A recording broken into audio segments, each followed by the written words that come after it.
Hello class, this presentation covers the writing process that you're going to want to start to develop as you start writing papers in college courses. So, first thing we want to get across is that when you write something in college, especially if you're writing something important, a large paper, a final, what have you, you always want to make sure that you create a process and don't just write it all at once. So for us, the process that we will discuss in English 110 is a three-step process of thinking and planning, drafting and writing, and revising and editing. So we're going to take our papers and try and work through them in a series of steps to make sure we can produce the best paper that we are capable of. So this lecture will cover the first part of that three-step process. We're going to cover the thinking and planning stage. So you will hear me say this a lot. Before you write anything for college, always think first. And by thinking, I mean try and get your mind into an active state of planning. You always want to create a successful plan to meet the goals of any assignment.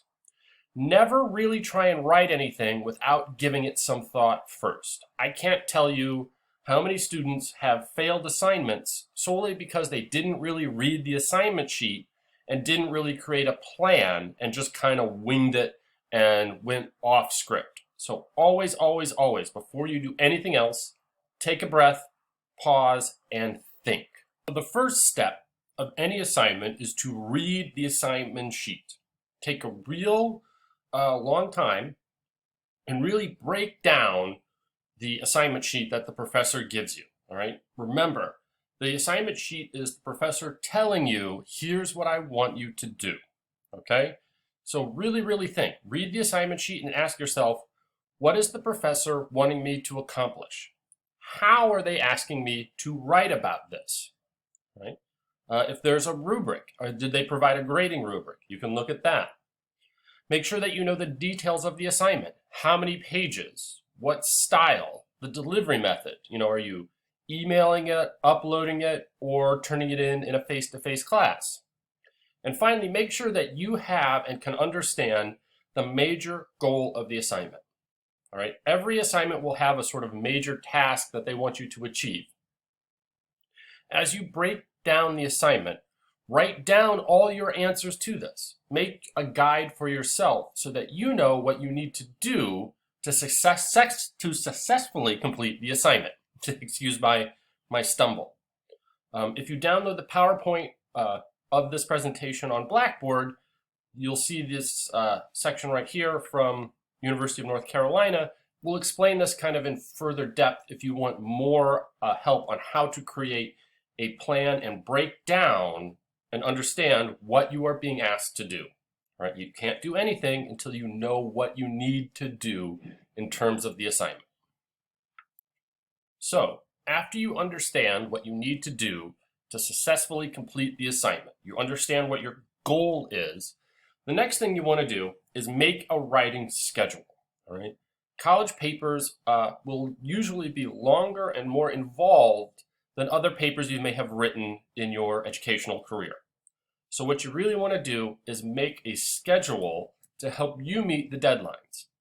I find it very helpful to break down larger tasks, like a 5-page paper, into smaller, separate tasks. This prevents me from trying to do it all at once. Usually when you try and write things all at once, the quality of your writing tends to go down. So it's really good to create a schedule for yourself to help you keep yourself on task.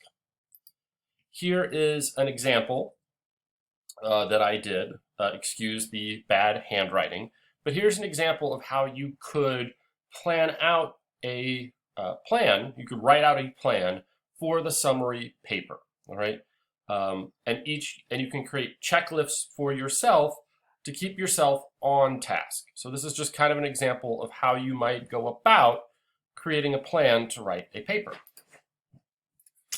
Next, and this is a key part of any sort of planning, make an outline. Now, outlines, there's no one way to do them. Outlines can be detailed or they can be streamlined. But the main thing is you should always make an outline for yourself so that you can figure out what you need to do and the structure of your paper. Now, remember, don't get too attached to your outline. You want to have some flexibility.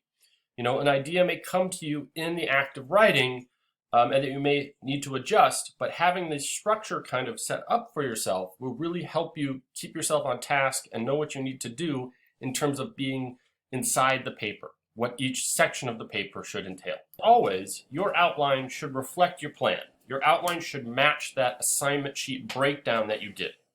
Your outline will always be your roadmap to completing the assignment. And in college, it will be very helpful for you to organize and plan your time before writing. But always stay flexible.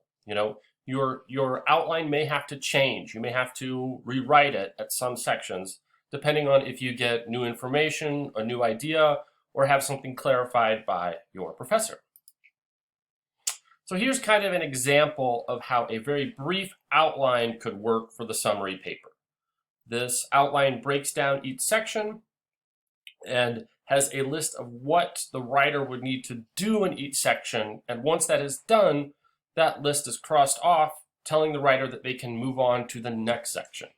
So this way you have a roadmap and you have your paper kind of planned out, so you know where you're starting, you know where you're doing in the middle, and you know what you're doing to finish the paper.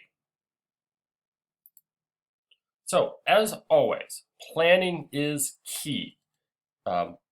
Really try to create a process and a plan for yourself to, 1, understand and break down the assignment, 2, create an outline to structure your paper. Those 2 things will really, really help you, and something you should do moving forward in your college career. A good plan will always save you time and help keep you focused on the goals of the assignment.